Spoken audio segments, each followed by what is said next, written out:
This truth can break many hearts in this royal family. How could Princess Anne did this? What will Prince Charles do? Just when the palace thought it could keep things quiet, Princess Anne and King Charles speak out, and the fallout is massive. And then he opened the door, and we had a sort of discussion. What started as hushed whispers in the corridors of Buckingham has now spread across the globe like wildfire. A secret that has been hidden for years is now in the spotlight. This is the confession that could change everything. Coronation Dinner. The royal family is no stranger to drama, but what happened recently was unlike anything we've seen before. In a moment that caught even the most seasoned courtiers by surprise, Princess Anne and King Charles dropped a shocking statement that echoed through the walls of Buckingham Palace. "We can't keep this hidden any longer." Just like that, a royal secret, kept under wraps for years, was now dangling in front of the world. The grand dining room of Buckingham Palace was glowing with lights and filled with the sounds of chatter and clinking glasses. It was the night before King Charles's big coronation day, and important guests from around the world had come together for a fancy dinner. Everything looked perfect. The chandeliers sparkled, the table was set with shiny silverware, and everyone was dressed in their best. But behind the smiles and small talk, not everything was calm. Princess Anne, King Charles's sister, sat quietly watching the room. She's always been known for being serious, strong-willed, and very loyal to the traditions of the royal family. Not far from her sat Queen Camilla, who had recently been given her new title. It wasn't just Queen Consort anymore. Buckingham Palace had announced that she would simply be called Queen. That change didn't sit well with everyone, especially Anne. She believed that their mother, Queen Elizabeth II, had made it clear that Camilla should be known as Queen Consort, not Queen. As the dinner went on, things got a little tense. Anne leaned forward, looked straight at Camilla, and said something that caught the attention of those nearby. "You're not Queen," she said calmly but firmly. "You're the Queen's consort." Her words weren't loud, but they were strong. People close enough to hear froze for a moment. Camilla stayed composed, but her smile looked more forced. She didn't argue or react much. She just nodded and maybe whispered a quiet reply. The dinner didn't stop, and no one made a big deal about it. But that short exchange between Anne and Camilla didn't go unnoticed. According to palace insiders, Anne had warned Camilla before, "That's what she wanted. You should remain Queen Consort." But Camilla's growing presence in the royal spotlight suggested something else. Her influence was expanding, her role evolving. And to Anne, that crossed a line. King Charles found himself torn. On one side was his loyal sister, fighting to preserve their mother's legacy. On the other hand, his wife stepped into a larger role than many expected. The Relentless Royal. To understand why Anne's words carried so much weight, you have to understand who she is. Princess Anne has been called the hardest-working royal, and for good reason. Since the age of 18, she has taken her role seriously, completing over 20,000 official engagements. She doesn't seek attention or wear her crown loosely. Instead, she's always been about the work, the duty, and the people. Her attitude is no nonsense. Anne is known for being blunt, practical, and fiercely independent. She once told photographers to naff off, earning her the nickname Her Royal Rudeness. But beneath that sharp edge is a woman who genuinely believes in service and loyalty. Anne also made headlines by refusing royal titles for her children. It was her way of giving them a more normal life, one without the pressures of royal expectations. That decision alone earned her the nickname the Royal Renegade. She doesn't travel with a big royal entourage either. Often, she drives herself to events. And during walkabouts, she doesn't shake hands with the public, not out of arrogance, but out of fairness. If I shake one hand, I'd have to shake 100. Whether it's attending charity events or representing the crown abroad, she does it all without fanfare. Her involvement with organizations like Save the Children shows how deeply she cares about real issues, not just royal appearances. The Royal Love Quadrangle. Let's rewind the clock to the early 1970s. What unfolded back then wasn't just a simple love triangle, it was a full-on royal love quadrangle. At the heart of it all were 4 people: Princess Anne, Camilla Shand, Andrew Parker Bowles, and Prince Charles. Let's start with Princess Anne. Around 1970, she began dating Andrew Parker Bowles, a dashing cavalry officer in the British Army. They shared a deep love for horses and outdoor life, which brought them close very quickly. But there was a catch. Andrew was Roman Catholic. And because of the Act of Settlement, Anne, who was 4th in line to the throne at the time, could not marry a Catholic if she wanted to stay in the line of succession. That law pretty much doomed the relationship from the beginning, no matter how close they had grown. At the same time, Camilla had been in a long up-and-down relationship with Andrew Parker Bowles. She loved him, even though he had a reputation for cheating. Royal biographer Penny Junor once called him a cad who was bonking other people, some of them her friends. So when Camilla found out Andrew was also seeing Anne, she wasn't just hurt, she was furious. That's when things got even more tangled. To get back at Andrew for his cheating, Camilla reportedly started seeing Prince Charles in 1971. The two had been introduced by a mutual friend, Lucia Santa Cruz. And while Camilla may have started the relationship to get even with Andrew, Charles quickly fell hard. He saw Camilla as his true love. But once again, royal rules and opinions got in the way. The palace didn't think Camilla was queen material. She had too much romantic history, including with Andrew, and that made her an unsuitable match for the future king. By 1973, everything fell apart. Andrew broke things off with Anne and married Camilla. Anne was said to be heartbroken. Around the same time, Charles and Camilla were also forced to split due to pressure from the royal family. Anne's heartbreak didn't stay private. That same year, she married Captain Mark Phillips, another cavalryman. Many royal watchers believe this was a rebound move, an attempt to move on from Andrew's sudden marriage to Camilla. But the marriage didn't bring happiness. Anne and Mark eventually divorced in 1992 after years of growing apart. Still, Anne and Andrew stayed close. In fact, they remained lifelong friends, possibly more. Some sources, including royal biographer Sally Bedell Smith, suggest Anne's feelings for Andrew never fully went away.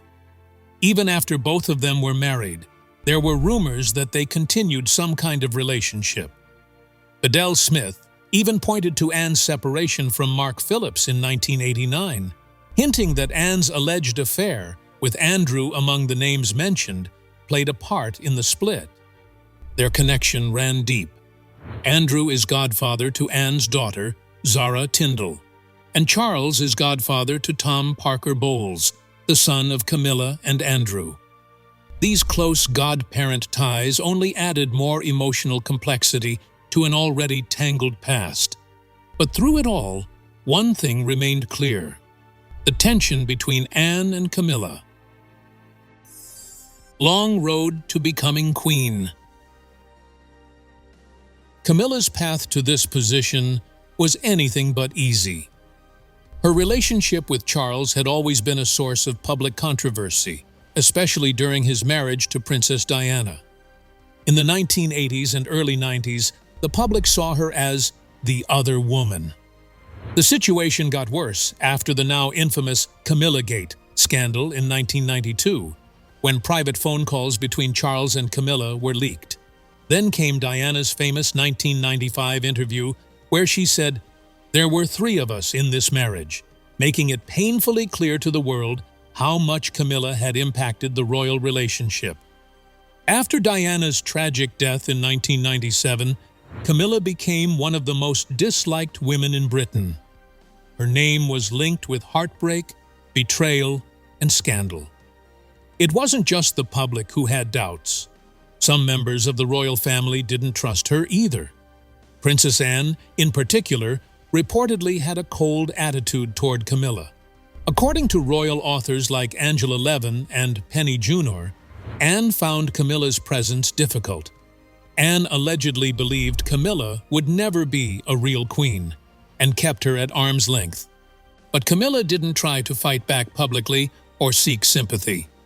Instead, she stayed focused. After marrying Charles in 2005, she accepted the title Duchess of Cornwall instead of Princess of Wales, out of respect for Diana's memory. She kept a low profile and started working quietly on causes close to her heart. She put a lot of time into promoting literacy, supporting victims of domestic abuse, and highlighting issues related to osteoporosis. These efforts weren't loud or flashy, but they helped change how people saw her. Slowly but surely, the public began to warm up to her. Her critics didn't disappear, though. Even after she became queen consort, some questioned whether she truly deserved the title. When Buckingham Palace announced in 2023 that she would simply be referred to as Queen Camilla after the coronation, there were mixed reactions. Some believed it was a respectful nod to tradition. Others saw it as brushing aside the complicated history. Camilla didn't publicly respond to the debates. She just continued doing her job. Royal Protocol Incident. While most members of the royal family have learned to smile through small mistakes or bend traditions when it makes things easier, Princess Anne plays by the book always. Known for her firm personality and deep respect for royal rules, she doesn't believe in making exceptions, not even for Queen Camilla. In November 2024, during a formal event at the University of London, Anne gave everyone a quiet but powerful reminder of what royal protocol truly means. The event was supposed to be simple and celebratory. Camilla, now queen, was being awarded an honorary doctorate of literature. Guests were gathered, the mood was cheerful, and everything seemed to be going smoothly. But behind the scenes, a small moment between Anne and Camilla spoke volumes. Anne, who is the university's chancellor, was in charge of leading Camilla into the room to meet the other honorary recipients. Now, while Camilla is queen, she's also known to be more relaxed and casual than most royals. When the time came to walk in, Camilla made a small gesture. She motioned for Anne to walk ahead of her, perhaps as a friendly act, or even just out of habit. But Anne didn't take the offer. She smiled, yes, but her response was firm. With a polite but clear tone, she told Camilla to go first. It was rude, yes, but it also sent a strong message. According to the traditional royal order of precedence, the person with the higher rank enters first. And now that Camilla is queen, she technically outranks Anne. Anne didn't argue that point. In fact, she didn't need to. She simply followed the rules she's always lived by. To many, this might seem like a tiny thing, just a question of who steps into a room first. But in the world of royalty, where almost every move has meaning, this was bigger than it looked. Anne wasn't just being proper. She was making a point about duty, structure, and what it means to represent the crown. Princess Anne has been a working royal since she was a teenager. She's often praised as the hardest working member of the family, taking on hundreds of royal engagements every year without complaint. She's serious, disciplined, and fiercely loyal to tradition. So when someone, even the Queen herself, seems to take those rules lightly, Anne takes notice. Camilla, on the other hand, has had a very different journey. Just recently, she took a selfie with a fan during a visit to St. Thomas's Anglican Church, a move that broke no official rule, but definitely raised eyebrows among those who value tradition. Even the late Queen Elizabeth was known to avoid such casual acts, preferring to keep the monarchy at arm's length from modern trends like selfies and smartphone moments. Now even King Charles appears to be leaning into this more relaxed approach. According to royal expert Duncan Larcombe, Charles is open to making small changes to royal traditions, especially around the holidays. While he's not planning to completely change how the monarchy works, he does seem interested in softening its edges. Prince Harry's rift. Prince Harry's relationship with Queen Camilla has never been simple, but in recent years, it has become clear just how deeply strained it is. In his book Spare and during his many interviews, Harry shared some very strong and emotional claims about his stepmother. What surprised many people was how openly and harshly he spoke about her. Alongside his brother, Prince William, Harry doesn't just show discomfort. He paints Camilla as one of the main villains in the story of his life. Harry, in particular, believes Camilla crossed a line in her efforts to become more likable. According to him, she didn't just work hard, she played dirty. He accuses her of using the press to make herself look better, even if it means hurting others in the process. In Harry's eyes, she was willing to trade private information to win public sympathy. And one of the people who got hurt along the way was him. In his first TV interview after Spare was released, Harry sat down with ITV's Tom Bradby and explained how he believes the royal family deals with the media. He said they use briefings, leakings, and plantings to control the stories that get published. According to Harry, some family members got so close to the press that they were in bed with the devil. He pointed the finger directly at Camilla, claiming she leaked a private conversation she once had with Prince William.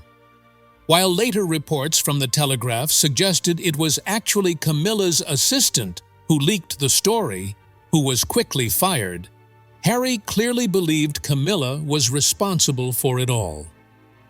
In Spare, Harry writes that both his father and Camilla's public relations team made a decision to protect themselves at his expense. He says they leaked stories about his past drug use when he was a teenager, trying to make Prince Charles look like a strong and loving father who sent his troubled son to rehab. But for Harry, this wasn't about care. It was about making Charles and Camilla look good. It hurt him deeply, and added to his belief that he was being used as a tool in their public image campaign. Things got even worse in 2019. Harry says William was furious after negative stories about him, Kate, and their kids were planted by Charles and Camilla's team. William reportedly said that if you give them an inch, they take a mile. That one line shows how deeply the brothers felt that their father and stepmother were willing to cross boundaries to keep themselves in a good light.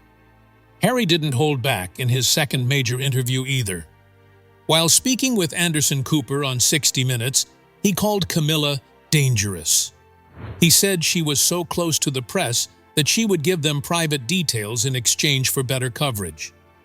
Because the royal family is built on strict ranks and rules, Camilla's rise to queen consort meant she had more power than ever. Harry warned that with that power, there would be bodies left in the street, a dark way of saying people would get hurt or betrayed. He even repeated the famous words of his mother, Princess Diana. In her 1995 interview, Diana had said there were 3 of us in this marriage, talking about Camilla's role in her relationship with Charles. Harry echoed that idea, calling Camilla the villain and blaming her for many of the personal struggles he's faced. Throughout Spare, Harry shares what he calls his complex feelings about Camilla. He says she sacrificed me on her personal PR altar, meaning she was willing to damage his reputation just to make herself look better. For Harry, this isn't just about old family tension. It's about trust, betrayal, and years of pain. He doesn't just dislike Camilla. He believes she played a key role in shaping the hurtful stories that changed how the world saw him. A silent rivalry. Behind the smiling faces and elegant dresses we often see at royal events, there's a quiet tension growing between Queen Camilla and Kate Middleton, the Princess of Wales. On the surface, everything may seem calm and friendly, but insiders say there's more going on behind closed doors than meets the eye. When Queen Elizabeth II passed away and King Charles III officially took the throne, it marked a major change for the royal family. Charles and Camilla had been waiting for this moment for decades. They had always played supporting roles, standing quietly behind the Queen. But now, they were the ones in the spotlight. For Camilla, especially, this was a dream come true. She had spent most of her life trying to be accepted by both the royal family and the public. And now, she was finally queen. According to sources close to the palace, Camilla is enjoying her new role a lot. She's taken on her duties with energy and pride, and she doesn't seem ready to slow down anytime soon. One insider told Us Weekly her whole life she has always wanted to be queen, so she doesn't want to let it go so fast. And that may be part of the reason why things feel a little awkward between Camilla and Kate. Many people already see Prince William and Kate as the future of the monarchy. They're younger, modern, and very popular with the public.